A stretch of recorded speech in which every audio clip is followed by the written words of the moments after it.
of the murder. The police tapes of his ex-wife in a bitter divorce. My ex-husband caused me a lot of grief. I would never do something like that. But would the dead man's in-laws? He said, I looked into hiring a hitman and it was cheaper to get you this TV. Their hobby is hating Danny. They hated Danny, really. They hate Danny. Tonight, the play-by-play investigation connecting low-life hoods, Allegedly murdering a law professor. high-life dentists, I am a periodontist. and the hidden camera undercover sting never before seen. Listen. Scary. No, don't be scared. Murdering over a divorce dispute? What's a good reason to commit murder? If this was a Coen Brothers movie, that would be an unbelievable plot. Inlaws and Outlaws. Good evening. I'm David Muir. And I'm Elizabeth Vargas. Right here tonight, what police say could be a game changer in a shocking murder investigation. The gunning down of a father and prominent FSU professor. A murder as twisted as anything he might have taught in one of his very own criminal law classes. This is all happening right now with the trial just weeks away, the clock ticking for police to close the net around other possible suspects. And you will see it all right here tonight. The new surveillance video and 2020's own confrontation with a key suspect just in the last 24 hours. We're now sorting out the outlaws from the in-laws. And here's Matt Gutman. The last morning of Professor Dan Markel's life is a glorious Sunshine State Friday. At about 9 a.m., he leaves his Tallahassee home beside the trees dripping with Spanish moss with his 2 kids in the back seat of his Honda Accord. Takes his children, 2 young boys, to the creative preschool on Tharp Street, drops them off. He drives about another 15 minutes to Premier Gym, sort of on the north side of town. 11 a.m. After his workout, Markel drives back home and is headed up the driveway when his cell phone rings. Markel starts a conversation, one he will never finish. He tells the man on the phone, oh, hold on, there's someone unfamiliar in my driveway. And as the man is on the phone, he hears some exchange, then he hears a muffle, a sound, a grunt. He never hears Dan Markel again. Somebody had walked up to Markel and shot him twice in the head. This was something really strange and was going to be a really big story. If Markel's life flashed before his eyes on that hot Florida morning, it might have looked something like this. The precocious son of a prominent Toronto family, Markel earned degrees from Harvard and Cambridge before landing a job as a criminal law professor at Florida State University. He was extraordinary. He was a gifted young man. Gifted. Donald Wider, former dean of the FSU Law School, says the intense and driven Markel was a superstar. Our second speaker is Dan Markel. A renowned scholar who commanded attention at prestigious legal seminars around the country. But the sentencing issue is distinct from the criminalization question. In the classroom, Markel was regarded as a tough but fair taskmaster.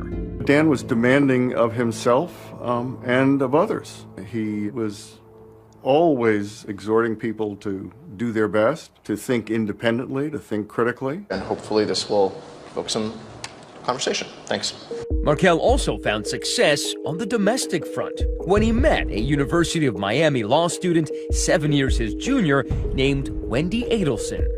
Adelson was raised among the soaring palm trees and beaches of sunny South Florida.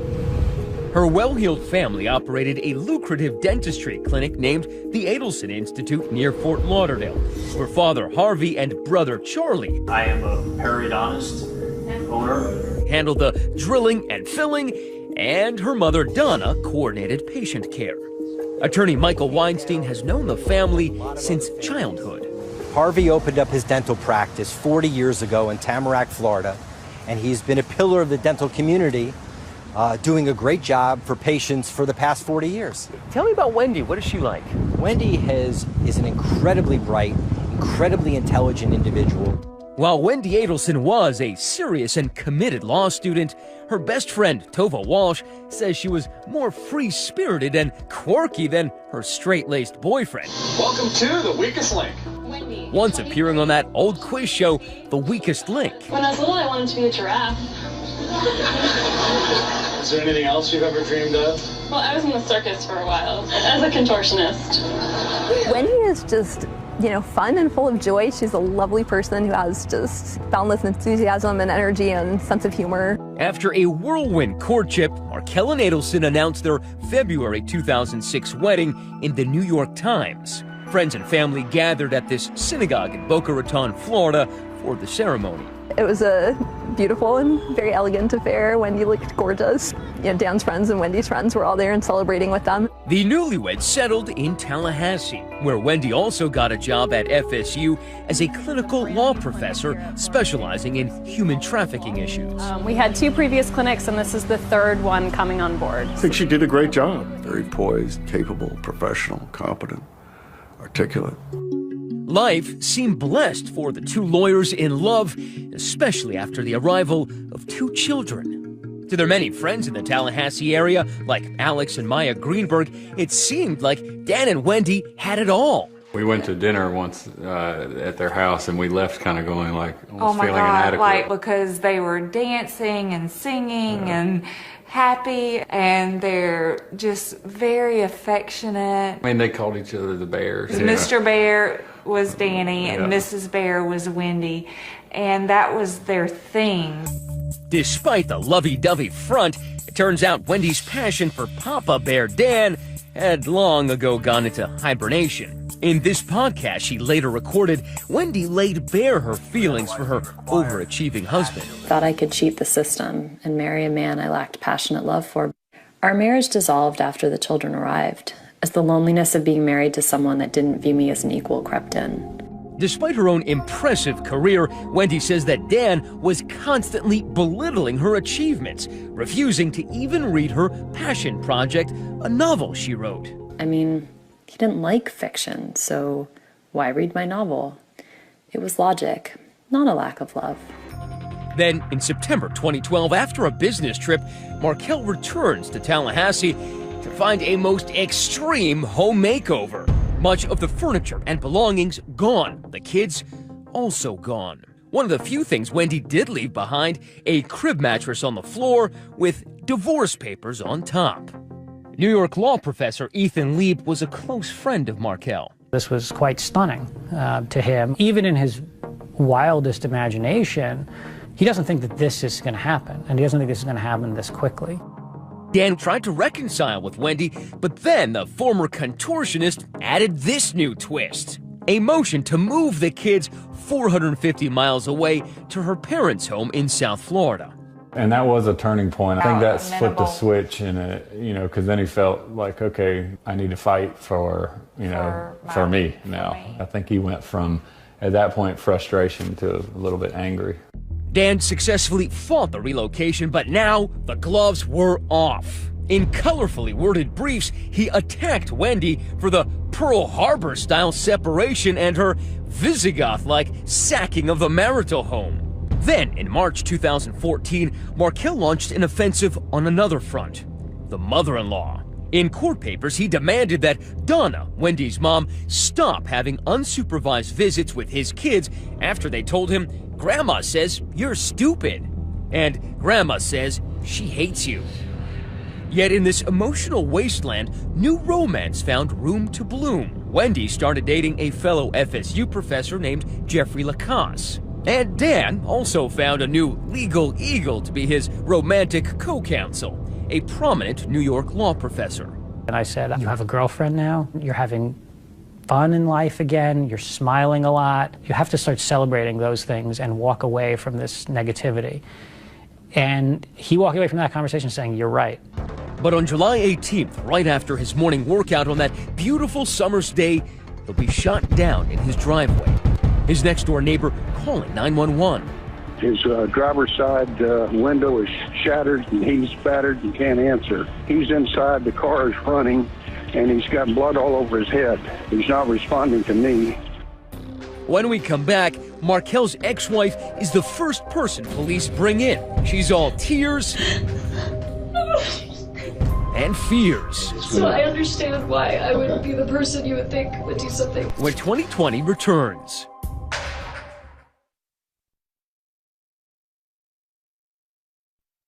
The mysterious killing of a prominent law professor. Murdered execution style. Shot and killed inside his home. Even by Florida standards, the shooting of law professor Dan Markel is a shocker, a brazen assassination. that has residents of his prosperous Tallahassee neighborhood quaking in their tasseled loafers. It's absolutely not the kind of neighborhood where you would ever see something like this happening at 11 a.m. on a Friday morning. The scene on Trescott Drive, grisly.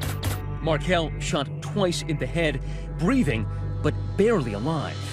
So far, there are no good leads. He was shot in this quiet Benton Hills neighborhood. It would seem like this broad daylight shooting, and whoever had done it was gone. Markel is rushed to a local hospital. The cops soon locate ex-wife Wendy Adelson, who is still living in Tallahassee.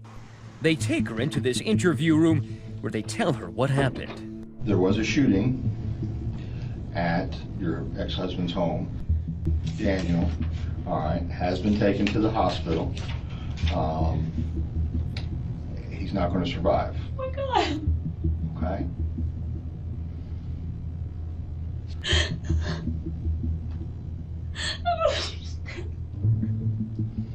What happened? As the initial shock subsides, her thoughts turn to their children.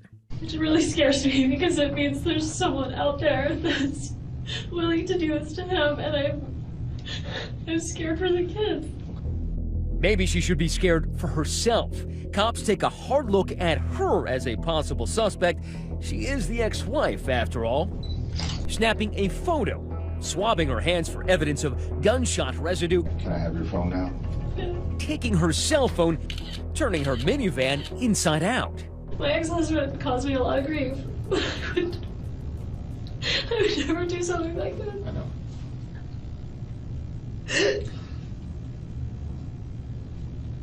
And it's So gonna... I understand why I would be the person you would think would do something, but Well, we have to work just as hard to eliminate it's people. fine. I want to figure out. Adelson tells police she was at home in the morning waiting for a TV repairman, then went out to buy a bottle of booze for a party. After that, she met some friends for lunch. Police, meanwhile, find no evidence of a break-in at the Markel home. Somebody, for some reason, wanted Dan Markel dead, but who? Right after the shooting, police didn't have much to go on, but they did get one lead. The neighbor who called 911 from that house told them that he saw a light-colored car that looked like a Prius back out of the driveway and head down the road. You said there was another vehicle that you saw driving away? Yes, and it left the scene rapidly. It looked sort of like a Prius. Tallahassee police quickly begin a door-to-door search for any sign of the car on security cameras. 5 days later, they get a hit, releasing this grainy photo of a Prius. Now in Tallahassee, you know, a Prius and Subarus are a dime a dozen. So, I mean, there are an awful lot of Priuses around here. While investigators hunt for that eco-friendly vehicle of interest, they are also digging into every aspect of Markel's life. We thought maybe it could have been a disgruntled former student. It could have been someone who disagreed with his ideas. Nervous faculty at FSU wonder, could his death be tied to the campus? They just thought, my God, this happened to one of us, and another one of us might be next. I walked out of my office one Sunday, but next to me was a metallic green Toyota Prius, and I confess that sent a shiver up my spine. About 15 hours after he is shot, Dan Markel is pronounced dead. The devastating news spreads quickly. I shot up from bed. I was shocked, devastated. I literally could not comprehend that had happened to him. His many friends and family gather to grieve the loss of this young father and brilliant legal scholar. Because Dan directly touched so many people, it was extremely painful. Okay. Do you know anybody that would have a beef against your ex-husband? Back at police headquarters on the day of the shooting, it seemed Wendy Adelson was off the hook, and she and the investigator engaged in talk of who done it. Who would do this? I don't know. That's why you're here, and that's why we're talking. She proceeded to tell police about that FSU professor, Jeffrey Lacasse, the other man in her life who she lately had a falling out with. He didn't like Danny because Danny hurt me. She said Lacasse, who you might have noticed bears a striking likeness to Markel, was no fan of her ex. I see why he's a good suspect. It's like, what if it's Jeff? Like, then I did this by asking for some time away from him. I made him crazy. 2 nights later, police asked Lacasse to come down to the station. Your name did come up because you were associated at some point with Wendy. Of course. Without hesitation, the professor professes his affection for his former flame. I was in love with this girl, man, so it's hard. She really has this charisma, this sexuality, and so, you know, you throw yourself in front of a bus for this girl. And you've never had any kind of physical contact with Danny? No. I'm surprised you guys didn't call me earlier, though, because I probably said 100 times in public that I like to kick his ass, because he kept, like, really making Wendy suffer and things like that. Right. But no, I would never. I'm a professor, and I'm not going to do anything like that. No. He tells cops he was hundreds of miles away at the time of the murder. I stayed at a really crappy Days Inn, maybe 20 miles south of Atlanta. Lacasse's story checks out, but he's not done talking. In fact, far from it. I have something I want to tell you, but I want it off there. I'm more concerned about my safety with what I'm going to tell you. Danny Markel just got killed, and I don't want to be next. I'm sorry if that sounds paranoid, but I do have some ideas. Over the course of 3 lengthy interviews, he paints a portrait of profound Adelson family dysfunction. The whole family's real weird. Something's up with this family. He tells police they should focus not on Wendy, but on her parents and her brother Charlie, who run the family dentistry business in South Florida, and had come to think of Dan Markel as a stubborn obstacle to Wendy's happiness. The family desperately wants her back in South Florida. Mother, father, and she has a brother. They hate Danny in a way I've never seen. This kind of obsession. Like their hobby is hating Danny. If I could just say, I would be investigating Charlie Adelson. No, I don't know if he did this. If you're looking at somebody, don't miss him. Soon, police discover Lacasse isn't the only one raising concerns about Wendy's family. They hated Danny, really. They hate Danny. Markel's friends Alex and Maya Greenberg tell police all about Dan's troubles with his in-laws. I think they were mean. I mean, to do some of the stuff that they did during this divorce with Danny is just not reasonable. Even Wendy Adelson herself acknowledges her parents' hatred for Markel. My parents had more reason to dislike Danny than almost anyone else. He hurt their daughter. They're very angry with him. But even my family, who felt like I had been mistreated, would never do something like this. Never. And for all the talk of Wendy's family, they were nowhere near Tallahassee on the day of Markel's murder. The cops are laser focused on tracking down that mysterious green hybrid, and for many months, the case goes cold. All that we knew was that he had been shot in his garage, that there was a Prius-like vehicle that was seen leaving the scene, and that was it. Coming up, something as banal as a toll transponder of all things will lead police hundreds of miles away, far from the FSU quad, to the bloody streets of gangland Miami. The hunt for the killers when 2020 returns.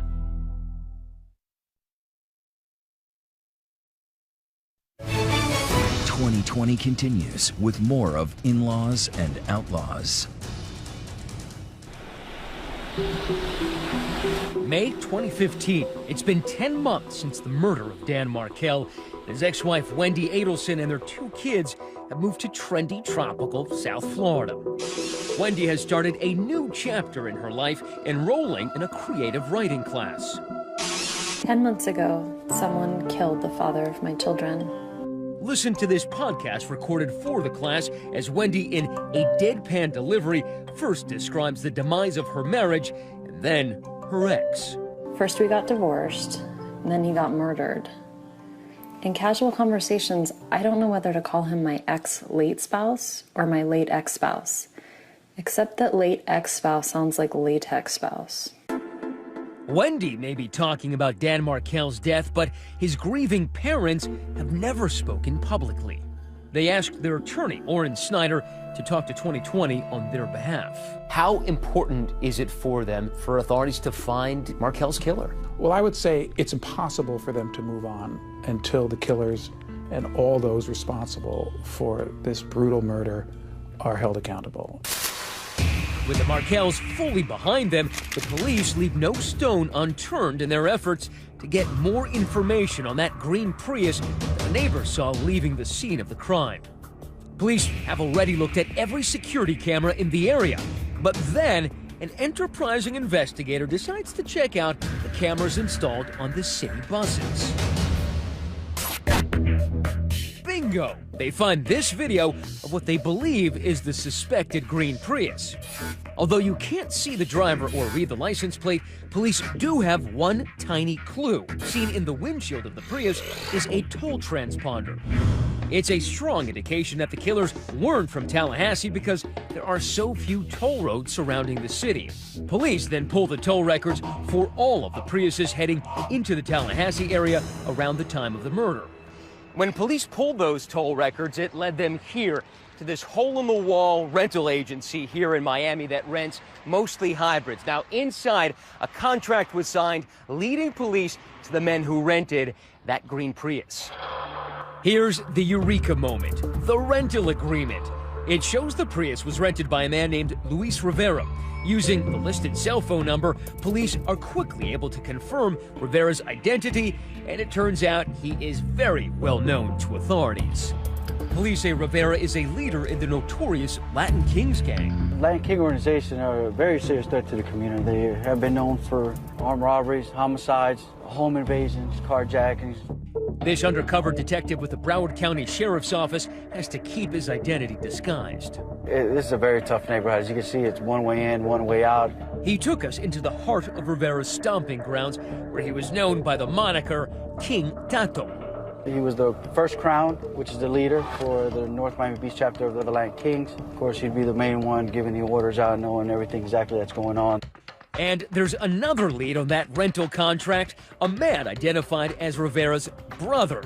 The listed cell phone tracks back to this man, Sigfredo Garcia of North Miami. Garcia is no gangbanger, but he is a childhood friend of Rivera's who's also had numerous run-ins with the law. Having both men's cell phone numbers is like hitting the jackpot for investigators. Every ping on a cell phone tower, every call, every text yields a play-by-play of their movement. And police say that data showed that in July 2014, Garcia and Rivera set out on a fateful road trip from Miami to Tallahassee in that Prius. Wednesday, July 16th, cell phone records show the Prius heading up I-75 on the 7-hour drive towards Tallahassee. They hit Tallahassee after midnight and check into this motel. Friday morning, July 18th, cell phone tower records place Garcia and Rivera here in the vicinity of the Premier Health and Fitness Center. Surveillance cameras capture Dan Markel arriving at the fitness center in his black Honda. Now, watch as this Prius enters the parking lot. The cops say it's the same one rented by Garcia and Rivera. Markel is then seen entering the center. Meanwhile, outside, cameras show the Prius suspiciously moving around to different parking spots. Later, Markel is seen driving away from the center. Watch closely as that same Prius follows him out. 10:44 a.m. This city bus camera captures Markel's Honda as he drives home. Seconds later, we see his unwelcome shadow, that green Prius. Markel is shot in his driveway at around 11 a.m. Police say that shortly after that, another bus camera shows the Prius driving the opposite direction away from the house. Later that same night, Garcia and Rivera are back in Miami, spotted by a security camera in that Prius withdrawing money at this ATM. I mean, there is a sense about this case that they're not really trying that hard to cover their tracks. They're just going about their business pretty openly. Convinced they have their suspects nailed dead to rights, police charge Rivera and Garcia for Dan Markel's murder. One of the men accused of killing FSU law professor Dan Markel is now behind bars. So what are two Miami criminals doing up here 400 miles away, allegedly murdering a law professor? It didn't seem to make sense, did it? No, it didn't. So what is the connect? There's got to be a connection between Dan Markel and these two guys. What is that connection? Well, perhaps that connection isn't a what, it's a who. Coming up, is this mystery woman at the center of a web stretching from gangland Miami to the lecture hall to a luxury dental clinic?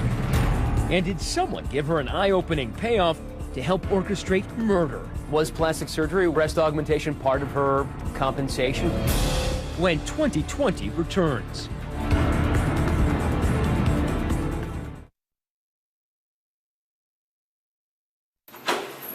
Two years after the cold-blooded killing of Dan Markel, finally a huge step forward in this case. Two South Florida men, Sigfredo Garcia and Luis Rivera, are charged with Markel's murder. Both have pleaded not guilty. It's a dramatic breakthrough in the case, to be sure, but anchor Abby Maurer of ABC 27 News says there's still a huge unanswered question. Sigfredo Garcia and Luis Rivera down in Miami, what do they have to do with Tallahassee? What do they have to do with Dan Markel? What is the relationship between them? Answer? None. Police can imagine only one motive for these two known felons to whack a noted law professor: money. We can provide additional information regarding this investigation. This June, police say they've finally cracked the mystery. In a stunning twist, police say they've linked the two alleged killers to none other than Wendy Adelson's family, who run that successful dental clinic. And it just so happens that someone who's on the family payroll is linked to the accused killers. It's this woman, Catherine Magbanua. Now, get this, she's the mother of Garcia's two children. And police discover she is dating Charlie Adelson, Wendy's brother. Well, it's a heck of a coincidence. It is a heck of a coincidence. State prosecutor Georgia Kappelman says investigators believe the plot was hatched because the Adelsons were desperate for Wendy and the kids to move down to South Florida. And Dan and his legal briefs were standing in the way. The working theory of the case is that the reason for this homicide was due to the bitter divorce that was ongoing. But murdering over a divorce dispute? I mean, what's a good reason to commit murder? Who killed Florida State University professor Dan Markel? They're looking at his ex-wife's family. Needless to say, the news of the Adelson suspected involvement rips through Tallahassee like a hurricane. What was the reaction? Completely shocked. And the possibility of the Adelson family being connected to this, that just blew everybody's mind. How is this possible? How is this kind of a case, this kind of a crime happening in this town? The family had no involvement whatsoever. So far, none of the Adelsons have been charged with a crime. And down in South Florida, Charlie's attorney, Michael Weinstein, scoffs at the very notion that his buddy could be behind Markel's murder. He's a really easygoing, laid back, have a beer, relaxed kind of guy. Did Charlie Adelson have anything to do with Markel's murder? No. He's being looked at because of the fact that he had a dating relationship with Catherine. I'd be naive to sit here and say that there's not a connection because Catherine worked at the Adelson Institute. However, there's no evidence that he solicited any type of murder. None. But there is an almost uncanny connection that the people who were there right at the time of the murder in a car that sure looks like the car that was seen leaving the crime scene is traced back to a man named Garcia, who is the baby daddy of his current girlfriend at the time. And if this was a Coen Brothers movie, that would be an unbelievable plot. But we don't live in a Coen Brothers movie. And as I sit here today, I haven't seen one scintilla of evidence of any money changing hands. But police say they have. An affidavit released just last week asserts that Magbanua made cash deposits of about $44,000 after Markel's murder. Police say she then started receiving paychecks from the Adelson Institute signed by Wendy's mother, Donna, totaling another $13,000. Was that payroll or a payoff? Police say the two accused hitmen, Garcia and Rivera, seemed to be spending big time right after Markel's murder. And they both made some cash purchases of some vehicles, motorcycles, and that kind of thing after the homicide. Sam Zangane is Garcia's attorney. Where did he get the money to buy the toys that he allegedly bought because he got money for the murder? Well, I don't think he got it from Charlie Adelson, I'll tell you that. Where'd he get him from? I don't know. I'm saying that there's a lot of money movement in South Florida, and, you know, money floats. To single out Sigfredo Garcia and say, where did he get all this money? I mean, just like everybody else. And not everybody else is accused of being a contract killer. But prosecutors allege there was one other big-ticket item that was purchased, or maybe it was two, here in this upscale Coral Gables suburb of Miami, inside this office. It belongs to Dr. Leonard Raudner, voted Miami's best plastic surgeon. His specialty, breast enhancement. He's performed over 20,000 of them, even calls himself Dr. Boobner. Police say a confidential witness told them that Magbanua got a pricey breast job from the good doctor just 3 months after Markel's murder, and that Charlie Adelson allegedly picked up half the $6,000 to $7,000 tab. Magbanua declined to talk to 2020. Was plastic surgery, think about this. Think about breast augmentation part of her compensation for hooking the Adelsons up with Garcia? Think about what what they're trying to say here. Do you think my client would want the mother of his children, the woman that he loves, to get breast augmentation from Charlie Adelson and then have Charlie Adelson enjoy the fruits of that labor? I mean, come on. Between the accusations of a breast job payoff and the Fargo-esque image of Prius-driving hitmen, prosecutor Kappelman says this sounds like a murder plot concocted in Hollywood. It sounds outlandish. Sounds like good TV. You might think so too, so stay tuned because the cops are about to produce some must-see video of their own starring the mother-in-law. She's going to be wearing green, black, and white top. Going undercover, beard and all, to try to build a case against the Adelson family. Excuse me, Mrs. Adelson? How you doing? Just want to give you this.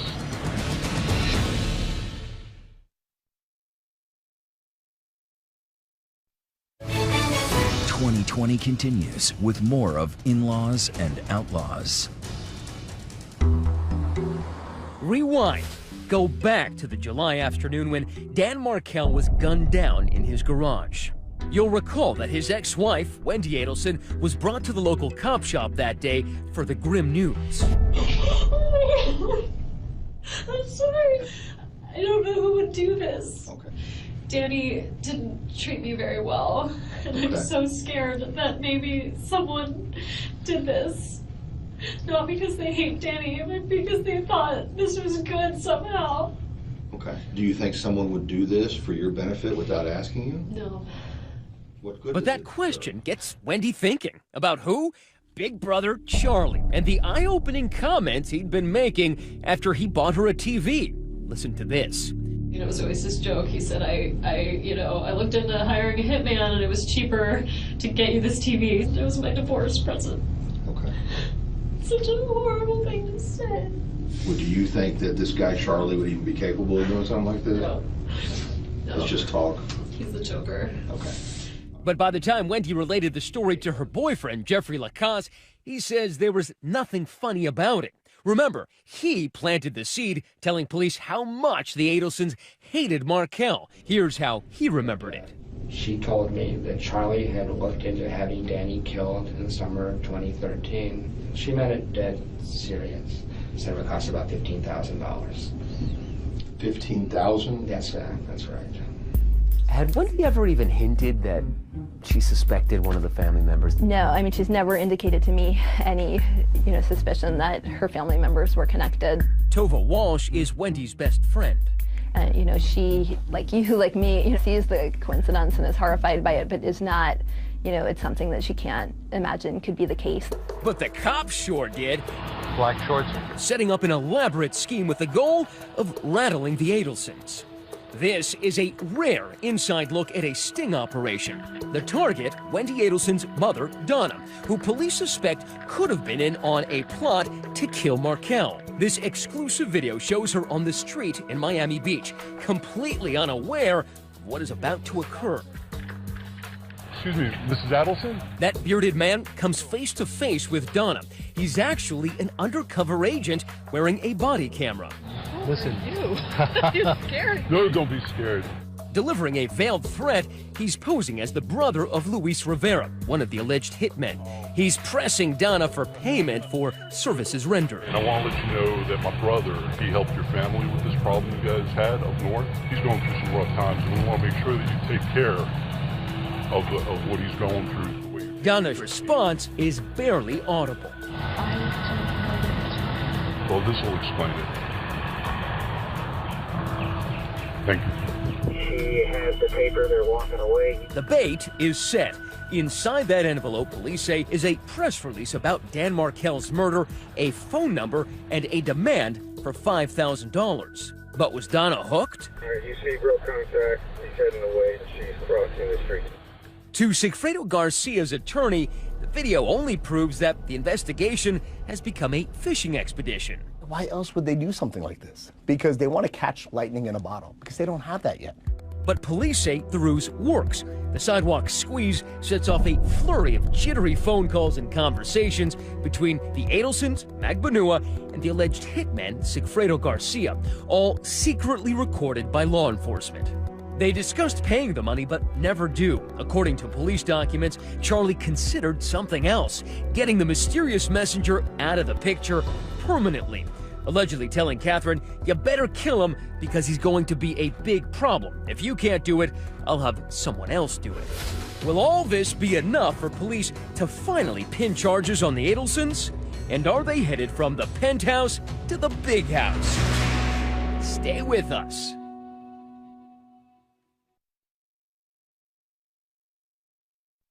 Black and white top. For police, the undercover sting in April was the icing on the cake in their 2-year quest to bring those behind Dan Markel's murder to justice. We want to make sure that you take care of what he's going through. This May, police submitted these arrest affidavits against Charles Adelson and Catherine Magbanua, detailing the hidden camera encounter, the suspected payoffs, and those revealing police interviews. While police believe they have the goods to prove Adelson and Magbanua are responsible for the murder of Daniel Markel, the prosecutor says it's not good enough. I don't have evidence to charge the Adelsons. I can't go on TV and accuse them of murder without that evidence. And right now, I don't have sufficient evidence to do that. But at the very least, there's probable cause for 2020 to ask Charlie Adelson a few questions. Dr. Adelson, were you involved in a plot to kill Dan Markel? Before the shooting, did you ever discuss hiring a hitman? Adelson let the back of his $100,000 Mercedes do the talking. Attorneys for him and his parents have said the accusations are nothing more than fanciful fiction. Dan Markel was gunned down inside. Apart from the drama, it's critical to remember that there are 2 young children caught up in the middle of this tragedy. In Wendy's podcast, she talked about how happy they are to be close to the Adelson family. My children are thriving and happy. However it happened, it seems the Adelsons got pretty much what they wanted. Wendy and the kids now united with the rest of the family down in South Florida. But what about their other family, the Markels? Despite the cloud of suspicion over the Adelsons, Dan's parents say their priority will always be their grandkids. The family has done everything within their power to maintain a regular, ongoing relationship with the boys, including seeing the boys. Ultimately, the Markels are there for their grandkids and will be for the rest of their lives. But to rub salt in an open wound, police reveal that Wendy's had the children's surnames changed from Markel to Adelson. She said she did this to protect them from media reports. That may have been the final insult to the memory of a man who treasured his kids above all else. He would not want to miss a second of his boy's life. And for him not to be here, I think, is just the worst thing that could have ever happened to him. A waste of a life, a waste of a brilliant person, waste of a 2 children's father that's not going to be around anymore. Oh, maybe those friends will get some closure as this case finally goes to trial. And tonight, an official source tells us that Luis Rivera is cooperating and negotiating a plea deal, with the hope his testimony could bring indictments against others. Of course, we'll stay on this case. And another story worth noting tonight on our 2020 digital series, Young and Gifted. A very inspiring teenager, blind and autistic, but using his music and his heart to teach others that nothing is impossible. That's at abcnews.com. In the meantime, thanks for watching tonight. I'm David Muir. And I'm Elizabeth Vargas. For all of us here at 2020 and ABC News, good night and have a great weekend.